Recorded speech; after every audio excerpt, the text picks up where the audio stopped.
Fíjense que ayer tuvimos una conversación con Francisco Moreno, que es infectólogo, y nos explicaba que dentro del grupo de riesgo a tener complicaciones y contagio por coronavirus es, sin duda alguna, la gente hipertensa. Y creo que se quedaron muchos de ustedes que son hipertensos muy ansiosos, sobre todo cuando dijo que tiene que ver más con la enfermedad que con los medicamentos que se toman para la enfermedad. Entonces, por eso decidimos hablar el día de hoy con el doctor Manlio Fabio Márquez. Es cardiólogo, es especialista en arritmias, de hecho es subdirector de investigación en la clínica el Instituto Nacional de Cardiología Ignacio Chávez, es director del Consejo de Electrocardiología de la Sociedad Interamericana de Cardiología, secretario en el Latin American Heart Rhythm Association. Y qué bueno que estás con nosotros, Manlio, porque te cuento. Bienvenido. Gracias Martita, buenos días.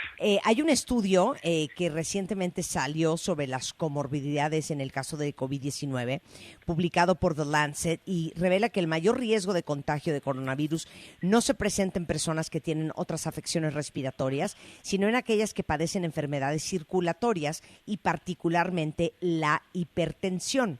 Entonces, que básicamente aumenta la hipertensión y el riesgo de contagio para la gente que tiene hipertensión. Ya habías oído eso, me imagino. Sí, claro, por supuesto. Entonces, a ver, primero, ¿por qué no empezamos de cero con clases de anatomía hipertensiva? ¿Qué es la hipertensión? Sí. Bueno, la hipertensión es la enfermedad resultante generalmente del endurecimiento de las arterias. Entonces, las arterias deben de ser un poco elásticas, Ajá. Lo suficientemente elásticas para que cuando la sangre pase por ellas no aumente justamente o tengas una presión normal. Cuando estas arterias se vuelven no elásticas, cuando estas arterias se vuelven rígidas, sí, entonces el contenido que está dentro de la arteria, que es la sangre, hace que aumente la presión adentro de estas arterias.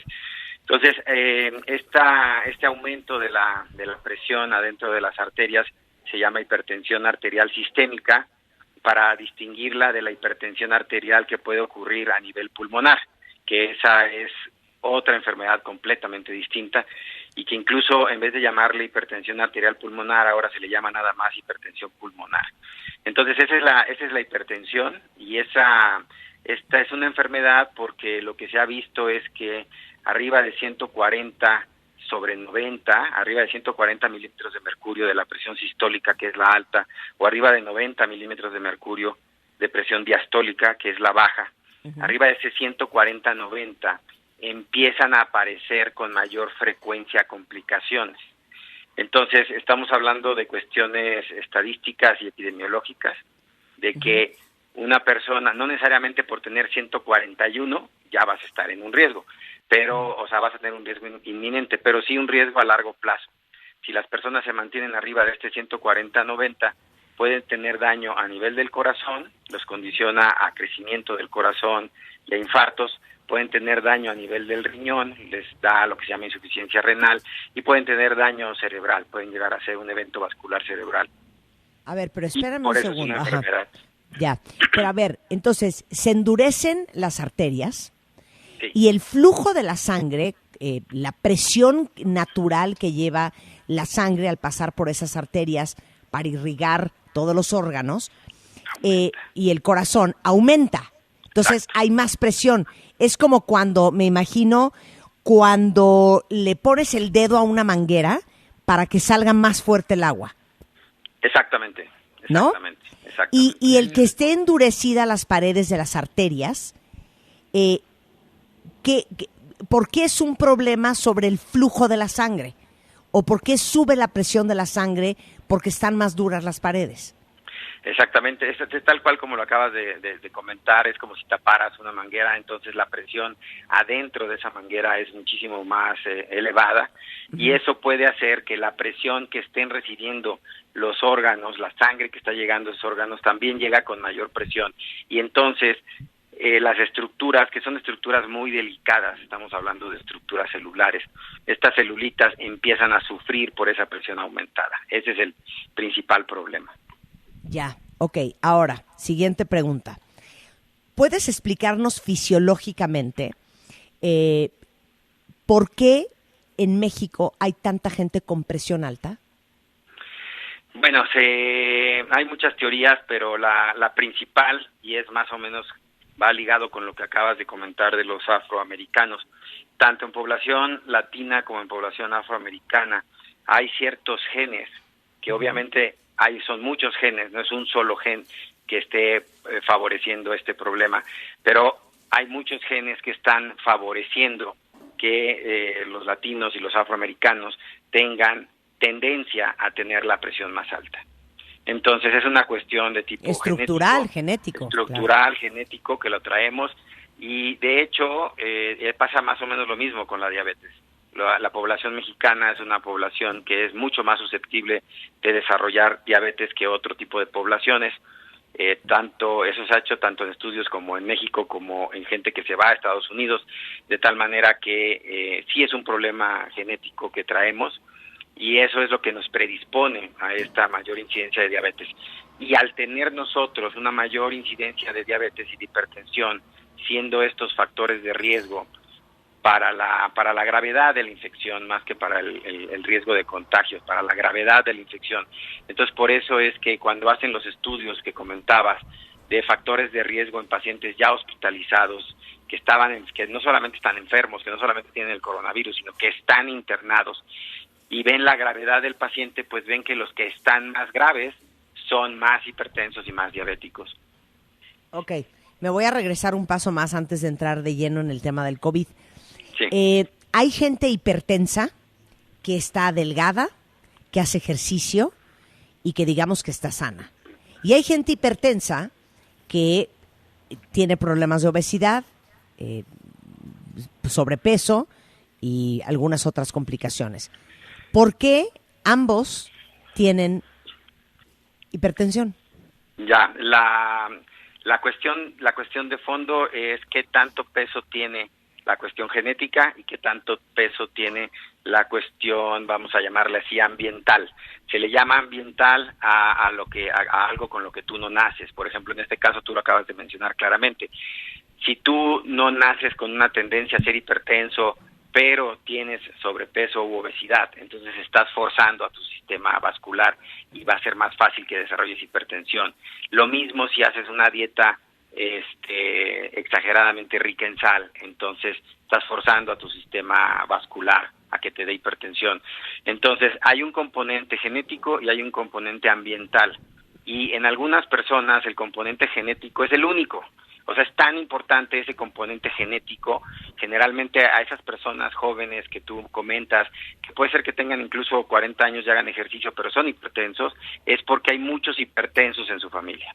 Entonces, en su familia, cuando nosotros hacemos la historia clínica, le preguntamos cuántos hipertensos hay en su familia, y te dicen, tengo ya un hermano hipertenso, mi papá es hipertenso, mis abuelos eran hipertensos o fallecieron por hipertensión o secuelas de la hipertensión.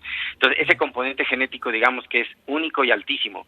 Hay otros que tienen el componente genético más suave, no tan fuerte, los predispone, pero se agrega el factor ambiental. Entonces, la dieta, la falta de ejercicio, el sedentarismo y el tabaquismo, todo eso puede favorecer nuevamente que se hagan hipertensos. Y hay otros donde no hay nadie en la familia aparentemente hipertenso, pero él tiene una obesidad y tiene todos estos factores agregados que se hacen hipertensos. Ahí la ventaja es que eso pudiera en algún momento dado llegar a ser reversible, porque si tú quitas estos factores ambientales externos que estamos mencionando, se puede llegar a corregir la hipertensión. Y de hecho, nosotros vemos en la práctica clínica pacientes de cualquier edad que llegan con hipertensión y que nosotros empezamos el tratamiento médico, obviamente, pero también hacemos el tratamiento de las medidas externas, le pedimos que camine, le pedimos que baje de peso. Sí. Y estos pacientes a veces se controlan tan bien que hasta podemos llegar a quitar el antihipertensivo, ¿no? Y mucha gente hasta se queda sorprendida, ¿no? Porque dicen, oiga, es que a mí me dijeron que el antihipertensivo era para toda la vida. Pues es que depende de cada paciente. Claro. Oye, ahora dime una cosa. Los que están en riesgo de contraer coronavirus por hipertensión, ¿es igualmente los que la tienen por factores ambientales que los que la tienen por temas genéticos? Sí, es independiente. Es independiente. O sea, les va a ir igual a los dos. Obviamente, entre más complicaciones tengas, pues peor te va a ir. Sí, principalmente el riesgo es en los hipertensos descontrolados, o sea, en los que no tienen controlada su presión.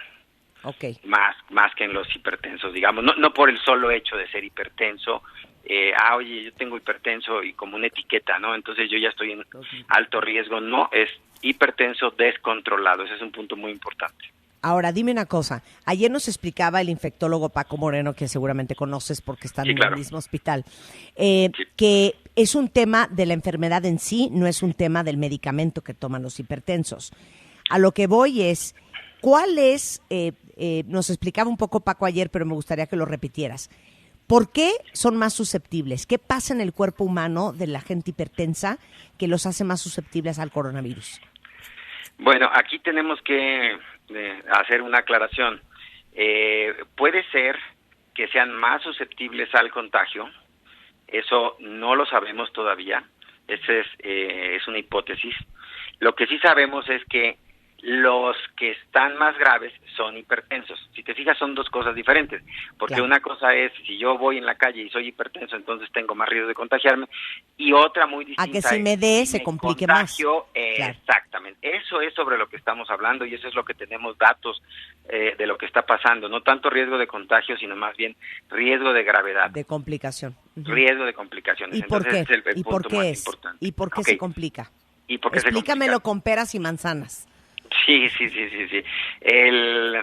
Dentro de toda la fisiopatología de la hipertensión, o sea, de los mecanismos por los cuales se produce la hipertensión, se descubrió que había un mecanismo que involucra una enzima que se llama la enzima convertidora de angiotensina. Esta ECA, que se abrevia así, ECA, enzima convertidora de angiotensina, esta enzima convertidora se volvió un blanco, un objetivo, un blanco así como, ¿no?, de los del tiro al blanco, se volvió un blanco, un objetivo del tratamiento farmacológico. Entonces, se diseñaron medicinas que bloqueaban a esta enzima. Hay dos enzimas convertidoras de angiotensina, entonces los primeros pues bloquearon a la enzima número 1 y luego se inventaron otros que bloquearon a la enzima número 2. Entonces, estos medicamentos que actúan muy bien para la hipertensión, que son muy buenos, que se están recetando en muchísimos pacientes, ¿sí?, comparten ese mecanismo de actuar sobre la enzima convertidora de angiotensina, que es el mecanismo que utiliza el virus del coronavirus para meterse a la célula. Entonces, de ahí es de donde viene la relación y la posibilidad de un riesgo de lo que habíamos comentado, de contagio. O sea, porque... A ver, déjame ver si entendí. Entonces, esta enzima convertidora de angiotensina, hay más o se expresa más en pacientes hipertensos y por eso ellos toman estos inhibidores que hacen que la enzima baje. Si no estás controlado, la enzima está todo lo que da y es el perfecto receptor para el coronavirus. Bueno, más o menos. Oh, no entendí. A ver, otra vez. No, a ver, entonces, sí, lo del receptor del coronavirus sí, ya quedó claro. O sea, el coronavirus tiene una molécula que va y se pega a esa enzima convertidora de angiotensina. Pero lo que sucede en el hipertenso es que cuando nosotros bloqueamos con estos medicamentos, bloqueamos a esta enzima convertidora de angiotensina, el cuerpo en compensación, acuérdate que nuestra maquinaria corporal es una maravilla, ¿no? Entonces, nuestro cuerpo, al ver que le están bloqueando a la enzima convertidora, genera más enzimas convertidoras, ¿sí? Genera más de estas enzimas, ¿sí?, para tratar de compensar que le están bloqueando con un medicamento para la presión a esta enzima. Y estas enzimas convertidoras las va a producir o las va a presentar el cuerpo humano en muchos lados, en la garganta, en los pulmones, en el aparato gastrointestinal. Entonces, vamos a suponer que tú normalmente en estos sitios que acabo de mencionar, en la garganta, en el pulmón y en el aparato gastrointestinal, por decir algo para que quede claro, nosotros teníamos 5 de estas enzimas. Vamos a darle un número. Nosotros tomamos un medicamento para controlar la presión que bloquea esta enzima y entonces el cuerpo empieza a producir más de estas enzimas en esos lugares y ahora en vez de 5 tienes 10. Entonces tienes 10 en la garganta, 10 en el pulmón, 10 en el aparato gastrointestinal. Entonces, ¿qué sucede?